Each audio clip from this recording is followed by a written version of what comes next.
The snow fell thick and relentless over the ruins of Stalingrad in January 1943. Field Marshal Paulus stood in the frozen basement that served as his final headquarters, staring at the radio equipment that would transmit his surrender.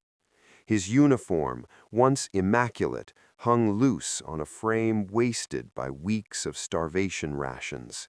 Outside, what remained of the Sixth Army, once 300,000 strong, now reduced to 90,000 skeletal figures, waited for the order that would confirm what they already knew.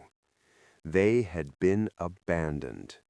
Paulus had received the message from Hitler hours earlier: fight to the last man, no surrender, death before dishonor. The words meant nothing now. His men were eating their horses, their boots, anything that might sustain life for another day. The wounded lay in unheated cellars, dying of gangrene and frostbite. Ammunition was gone, food was gone, hope had evaporated weeks ago. The Führer's orders came from a warm office in East Prussia, disconnected from the frozen hell of the Volga River. The realization had come gradually, then all at once. The relief columns were not coming. The Luftwaffe could not supply the pocket. The encirclement would not be broken. The German army, invincible conqueror of Poland and France, master of Europe from the Atlantic to the Caucasus, had suffered a defeat so total, so catastrophic, that the entire course of the war had reversed. Paulus understood this with the clarity that comes from complete despair. The world had turned against them. 1,500 kilometers to the west, at his headquarters in Rostenburg, Field Marshal Wilhelm Keitel read the reports from Stalingrad with growing dread. As chief of the Armed Forces High Command, he had access to information that revealed the full scope of the disaster. An entire army destroyed. Germany's strategic reserve consumed. The initiative on the Eastern Front lost, perhaps permanently. The numbers were staggering, almost incomprehensible. But Stalingrad was merely the most visible symptom of a deeper problem. Keitel studied intelligence summaries from across the globe and saw a pattern that terrified him. In North Africa, Rommel was in full retreat, the Afrika Korps shattered at El Alamein. In the Atlantic, the U-boats were suffering unprecedented losses. In Germany itself, British bombers were reducing cities to rubble. Most ominously, American industrial production was accelerating beyond anything German planners had anticipated.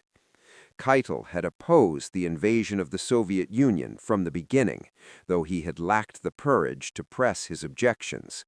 He had seen the logistical studies, he had read the intelligence assessments, he had known that Operation Barbarossa was a catastrophic gamble. But Hitler had been adamant, and Keitel had complied. Now the price was becoming clear. The Wehrmacht had advanced to the gates of Moscow, to the oil fields of the Caucasus, to the banks of the Volga. It had won spectacular victories, yet strategically it had achieved nothing. The Soviet Union had not collapsed. The Red Army had adapted. In Berlin, Colonel General Ludwig Beck sat in his study and contemplated treason. Germany faced a coalition controlling 3/4 of the world's industrial capacity and population. The United States alone outproduced Germany in every category. Wars were won by factories and oil wells. Germany had neither in sufficient quantity. The situation was hopeless. Hitler refused to acknowledge it.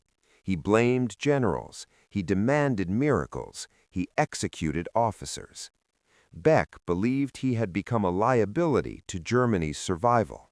Something had to be done.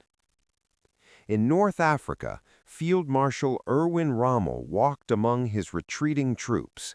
The Desert Fox was in full retreat. his army shattered, his supplies severed.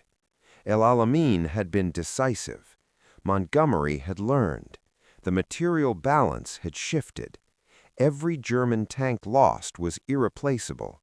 Every Allied tank was replaced within days. Operation Torch sealed the fate of Africa. Rommel had warned Berlin. He had been ignored. Now he understood. Germany could not win. In the frozen forests of the Eastern Front, Heinz Guderian watched his panzer forces being destroyed. Blitzkrieg had become attrition. The Sixth Army had been sacrificed to obsession. The Red Army had learned. Soviet operations were now sophisticated, coordinated, deadly. Guderian requested mobile defense. He was denied. Hitler preferred sycophants. Germany could not win. Only destruction awaited. In occupied France, Field Marshal Gerd von Rundstedt prepared for invasion. The Atlantic Wall was a myth. When the invasion came, Germany would lack reserves. He had seen this before. The pattern was repeating. The U-boat campaign had failed. Admiral Karl Dönitz knew it. Losses mounted. Technology favored the Allies. Young sailors died in obsolete vessels. The campaign had become suicide. In Italy, Field Marshal Albert Kesselring prepared for invasion. Mussolini had collapsed. Germany occupied its former ally. Kesselring would delay. He could not win. German strategy was broken. Everything was defended. Nothing was secure. By mid-1943, the realization spread. Germany was losing. The only question was how badly. Some planned for survival. Some embraced illusion. Some plotted rebellion. Most obeyed. Discipline replaced conscience. In East Prussia, Hitler raged. Paulus had failed. Rommel had failed. The Navy had failed. Everyone had failed, except him. The generals learned silence. Contradiction meant ruin. The army became a machine for translating delusion into death. By 1944, collapse was evident. Normandy succeeded. Army Group Center was destroyed. Allies defected. The Reich shrank. Armies existed on paper. Fuel did not exist. Plans became fiction. Some broke. Others withdrew. The war moved on without them. In 1945, the final theater played out in Berlin. Phantom armies, imaginary divisions, ritual without meaning. When Hitler died, relief followed. The nightmare was over. In the years after, some justified themselves. Others remained silent. A few accepted responsibility. The realization had come too late. Professional excellence could not redeem criminal purpose. Tactical brilliance could not overcome strategic madness. The world had turned against them not from misunderstanding, but from accurate judgment. And nothing remained.